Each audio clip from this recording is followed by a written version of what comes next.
नमस्कार मित्रांनो, स्वागत आहे तुमचं या डेटाच्या ॲनालिसिस व्हिडिओमध्ये. तर 15 तारखेसाठी आपण डेटा ॲनालाइज करतोय. आज 14 तारखेचं मार्केट कसं होतं ते आपण तुम्हाला दिलं होतं. मागचा व्हिडिओ पाहिला नसेल तर तो आजच पहा, फार हेल्पफुल आहे मित्रांनो. हे जे ॲनालिसिस आहे त्यामध्ये आपण सांगितलं होतं की मार्केट निगेटिव्ह राहील, मार्केट डाऊन साईडला आहे, काही हरकत नाही.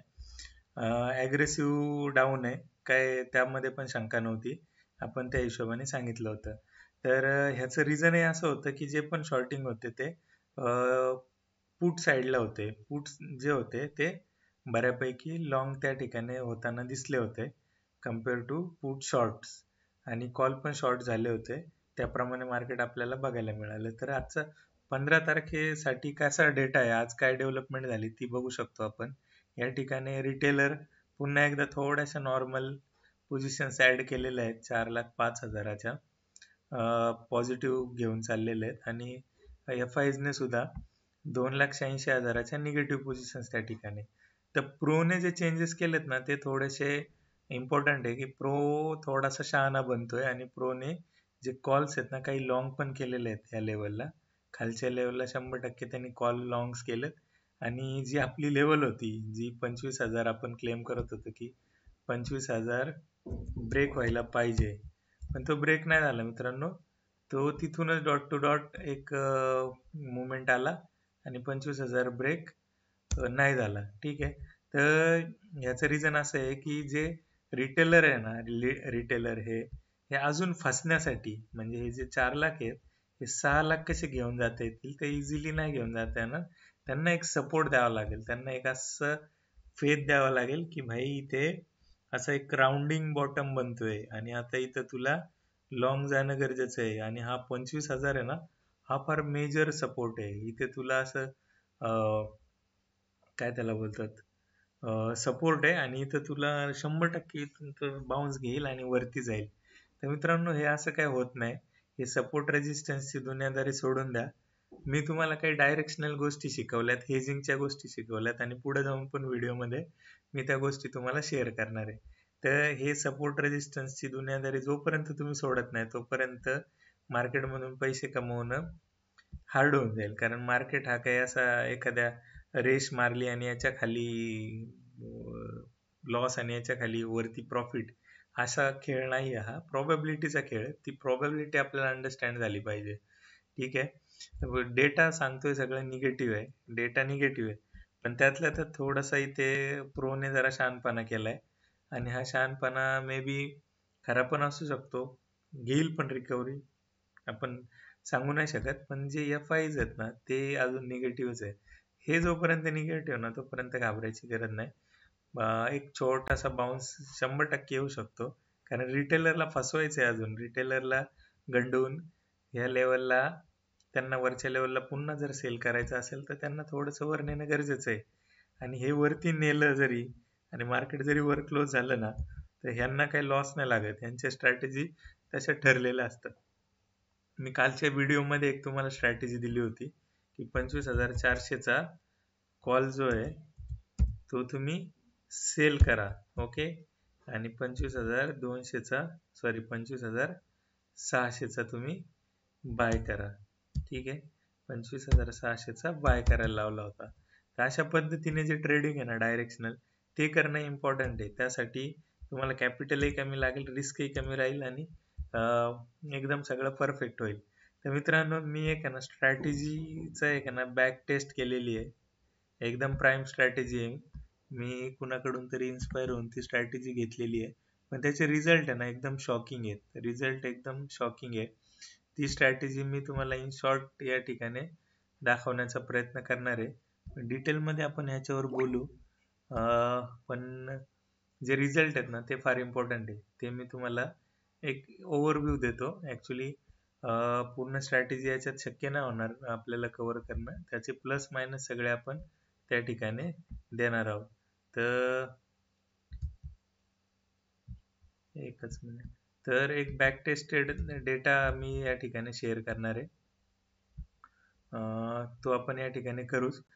तोपर्यंत जे एस जी एक्स निफ्टी आहे ती थोडीशी पॉझिटिव्ह आहे, फ्लॅट टू पॉझिटिव्ह आहे, आणि डाऊ जोन्स पण ऑलमोस्ट थोडासा फ्लॅट आहे, काही त्याच्यामध्ये मेजर असं कन्सर्निंग काहीच नाही आहे. सीपीआयचा डेटा आला होता, जो महागाईचा इंडेक्स आहे, तो थोडासा पॉझिटिव्ह आलाय.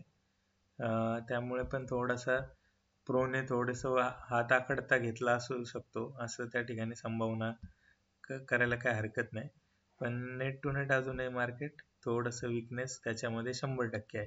त्या विकनेसचा फायदा आपल्याला कसा घेईल, जे मोठा लांबचा जो कॉल आहे ना, तो आपण विकू शकतो 25 400 500च्या आसपास, आणि त्याच्या 100 पॉईंट वरचा बाय करू शकतो.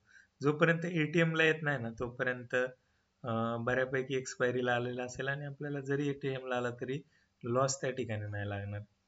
तर अशा पद्धतीचं गणित आपण हे करू शकतो, आणि हेच करून पण बऱ्याच गोष्टी आपल्याला साध्य करता येऊ शकतात मित्रांनो. ठीक आहे, तर हा तो जो डेटा ओपन झालेला आहे त्याच्यात तुम्ही बघू शकत असाल 2024चा हा डेटा आहे, 1 जानेवारी पासून. हे एक्सपायरीज आहे, 4 तारीख, 11 तारीख, 18, 25, 1 फेब्रुवारी, 8 फेब्रुवारी, 15 फेब्रुवारी, अशा पद्धतीने हे जुलैपर्यंतचा डेटा आहे. पुढचा पण आहे, त्याचं बॅक टेस्टिंग चालू आहे. फार कष्ट केलेत, मॅन्युअली बऱ्याचशा गोष्टी एंटर कराव्या लागल्या, त्यामुळे याला वेळ गेला. आता इथे काय आपण हे कन्सिडर केले की जो पण एटीएमचा जो हे असेल, एटीएमचा कॉल असेल, किंवा सॉरी एटीएमची जी स्ट्राईक प्राइस असेल, त्याच्या 200 पॉईंट खालचा एक पुट सेल करायचा, आणि एक त्याच्याही 200 पॉईंट, म्हणजे टोटल एटीएम पासून 500 पॉईंट लांबचा पुट बाय करायचा, 200 पॉईंट सॉरी 400 पॉईंट बाय करायचा, आणि 200 पॉईंट खालचा सेल करायचा. ठीक आहे, त्याचा नेट टू नेट प्रीमियम आहे ना 50 पॉईंटचा आहे. 50 पॉईंटचा आपल्याला प्रीमियम मिळणार. ओके, 50 पॉईंटचा प्रीमियम मिळणार. तर हे आपण वीक ऑन वीक बेसिस करत जाणार. आता ठीक आहे, हा होता पहिला वीक. तर पहिल्या वीक मध्ये आपल्याला एंट्री झाली ते 21,658 ला, म्हणजे स्ट्राईक प्राइस ती होती. त्यावेळी आपण काय केलं, 21,500चा जो पुट आहे तो सेल केला, म्हणजे 200 पॉईंट खाली. ठीक आहे, आणि त्याच्याही खाली 200 पॉईंट आपण बाय केला. तर मार्केट एक्सपायर जे झालं ते झालं 21,831, म्हणजे ऑलमोस्ट 281 पॉईंट वरती ओपन हे झालं, क्लोज झालं. ठीक आहे, आणि आपल्याला त्या ठिकाणी मार्केट वरती गेलं, जे आपण स्ट्राईक प्राइस घेतली होती तिथून, ते 50 रुपयाचा आपल्याला प्रॉफिट झाला. दुसऱ्या वेळी काय झालं, आपली जी एंट्री होती 21,831 ची स्ट्राईक प्राइस होती, त्याने नेट टू नेट 21,800 घेतले, म्हणून त्याने 21,600 ला सेल केला, आणि पुट बाय झाला 21,400 ला. आता या ठिकाणी मार्केट काय आलं, मार्केट थोडंसं खाली आलं. मार्केट किती खाली आलं, मार्केट 21,567, म्हणजे आपण 600 ला विकला होता, त्याच्याही अगेन्स्ट मध्ये 32 पॉईंट आपल्याला खाली आले. तर आपण 50 पॉईंट विकले होते, म्हणजे आपल्याला इथे लॉस नाही लागला. 50 पॉईंट विकले होते, तर आपल्याला इथे 17 पॉईंट चा लॉस झाला, कारण आपण 20 रुपयाचा प्रीमियम बाय साठी पण दिला होता. ठीक आहे, तर अशा अर्थाने 17 रुपयाचा इथे लॉस लागला. ठीक आहे, तर असं करत करत हे काही ठिकाणी, आता इथे आहे ना, काही ठिकाणी एकदम मॅजिक झालेली दिसेल तुम्हाला. इथे बघा, मार्केट ओपन झाले, एंट्री प्राइस आहे 22,753. ठीक आहे, आणि 22,600 ला आपण एंट्री केली.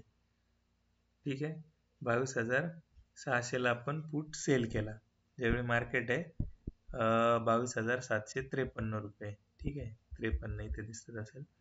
तर आपण एंट्री केली 22,600 ला.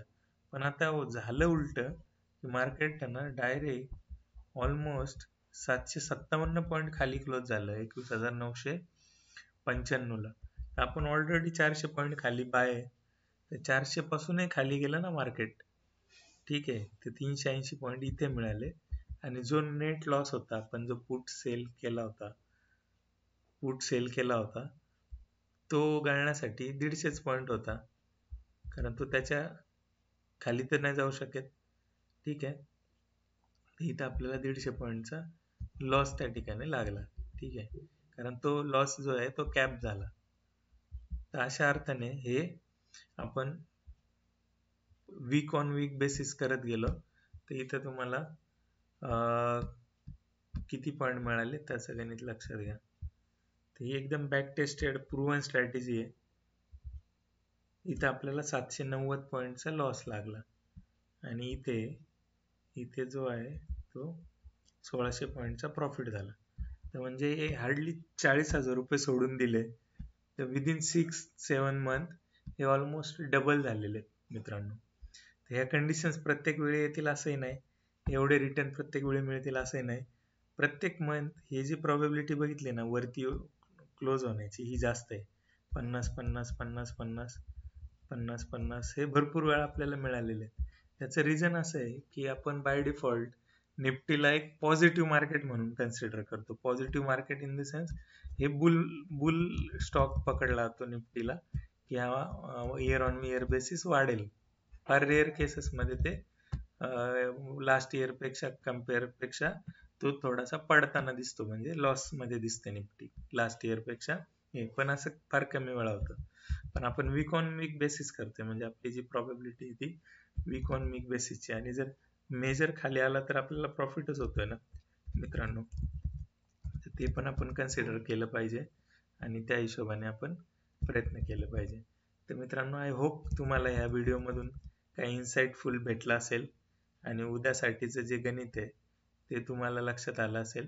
तर फार मार्केटला चेस करण्याचा प्रयत्न करू नका. जरी डेटा निगेटिव्ह असला म्हणून पुट घेऊन बसलेत असं नाही, डायरेक्शनल स्प्रेड घेऊ शकता वरच्या लेवलला. ठीक आहे. तर अशा हिशोबाने मार्केट प्ले करायला काय हरकत नाही. थोडासा एक हेजिंग काइंड ऑफ थिंग आपण या ठिकाणी रन केलं ना तर आपली रिस्क पण कमी होईल आणि जी भीती वाटते ना एक कॅन्डल्स वर खाली होण्याची, कारण क्वांटिटी हेवी असतात. जिथे एक लॉट सेल होतो 40-50 हजारात तिथं 5 लॉट बाय करतो आपण ऑप्शन बाईंग मध्ये, आणि मग जे प्रॉबॅबिलिटी ऑफ प्रॉफिट आहे ते पण कमी होऊन जातं आणि आपल्याला एक असा वेगळ्या प्रकारचा भीती आणि नैराश्य, भीती त्या ठिकाणी येते आणि भीतीपोटी डिसिजन चुकतात आणि दुसऱ्या मिनिटाला असं वाटायला लागतं मी पोझिशन जी घेतली ती बरोबर आहे का चुकीची आहे, आणि थोडीशी अमाऊंट आली की आपण त्यातून एक्झिट होतो. तर हे टाळण्यासाठी एकमेव मार्ग आहे की आपल्याला हेजिंग आणि सेलिंग शिकावं लागेल. तर आपण सेलिंग किंवा हेजिंग जी आहे ती एकदम न्यूट्रल सेलिंग नाही करत, आपण डायरेक्शनल सेलिंग करण्याचा प्रयत्न करतो.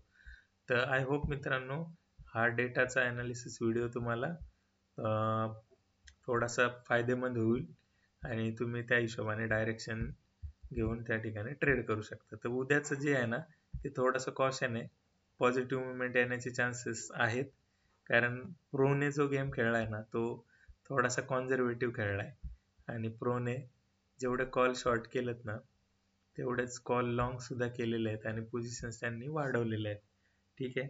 आणि नेट टू नेट ज्या पोझिशन होत्या 1,83,000च्या तर त्या कमी करून 1,40,000 आणल्या. ते 40,000च्या ज्या पोझिशन्स आहेत त्या त्यांनी थोड्याशा कट डाऊन केलेल्या आहेत. तर एफ-आयच पण थोडासा कॉन्झर्वेटिव्ह झालेला आहे, त्याला ह्या लेवलला सेटल करायला काही हरकत नाही. आता जे मार्केट आहे ना 25 एक मोठी डाऊन साईड आणली. आता उद्याचे जे 2 दिवस आहेत ते वरची लेवल आणून मार्केट 25,200 ची जी लेवल आहे ना ह्या लेवलला पण सेटल करायला ते तयार असतील, कारण एक मेजर त्यांना चंग भेटेल एका सेंटर पॉइंटला आल्यानंतर. तर अशा अर्थाने हे ट्रेडिंग असतं. आता वरच्या लेवलला जाण्याचे चान्सेस थोडे कमी आहे कारण ते डायरेक्शनल आहेत. ठीक आहे. तर मित्रांनो कॉन्झर्वेटिव्ह राहा आणि थोडं सेफ ट्रेड करा. मी 2 ट्रेड दिलेत वरच्या लेवलला, 24,400-500चा कॉल विकू शकता आणि त्याच्यावरती 100 पॉईंटची वरची स्ट्राईक प्राइस त्या ठिकाणी बाय करू शकता. ठीक आहे. तर आय होप मित्रांनो हा व्हिडिओ तुम्हाला हेल्प होईल. आजच्या व्हिडिओमध्ये एवढंच. थांबूया, भेटूया नेक्स्ट व्हिडिओमध्ये.